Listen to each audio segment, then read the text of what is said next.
গাছের বয়স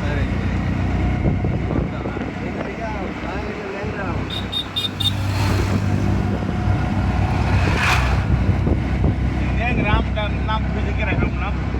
ল্যাংরা তো না ল্যাংরা ল্যাংরা ন্যাংরাই তো হ্যাঁ লয় দফা আকার এই যে গাছটা অনেক সুন্দর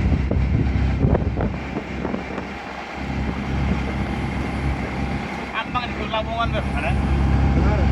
ধরলে লাভবান, না ধরলে নাই। না ধরলে লস এক বছর আম দোল লাগাই যেই বছর আম এবার আম ধরে না এই জায়গাতে এরকম সামনে বছর ধরবো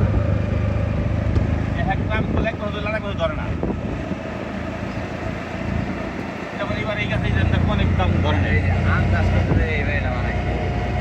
এই দাম আমের ক্যাপ পরাই দিছে অনেক কষ্ট করে ক্যাপ পরায় বড় গাছে ক্যাপ পরান খুব কষ্ট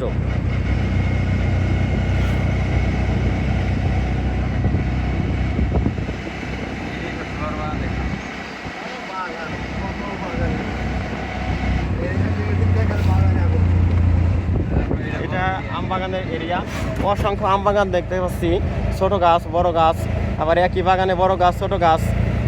আগে পাতলা লাগিয়েছিল পরে ভিতরে আরো ছোট ছোট গাছ লাগিয়ে দিয়েছে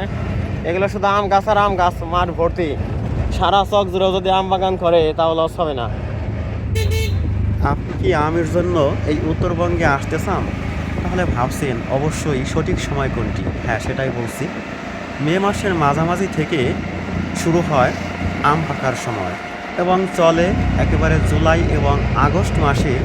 শেষ পর্যন্ত এই বিষয়টা বিবেচনা করেই এই অঞ্চলে আম কেনার জন্য আপনিও আমাদের মতো আসতে পারেন ধন্যবাদ এটা আমের জনপদ নিয়ামতপুর উপজেলা মান্দা বাংলাদেশ এই বাগানে অসংখ্য আম ধরে আছে এই বাগানটা পুকুর কেন্দ্রিক পুকুরের চারপাশে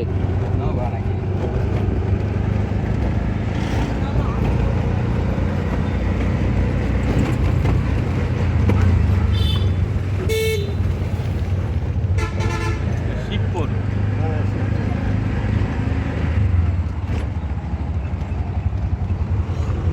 এটা শিবপুর আর এই শিবপুর বাজার নাকি এটা আর শিবপুরের পেছনে আপনারা ওই আমের বাগানটা দেখলেন নিয়ামতপুর নওগাঁ আমি মিরপুর গেলাম, মিরপুর। নিতপুর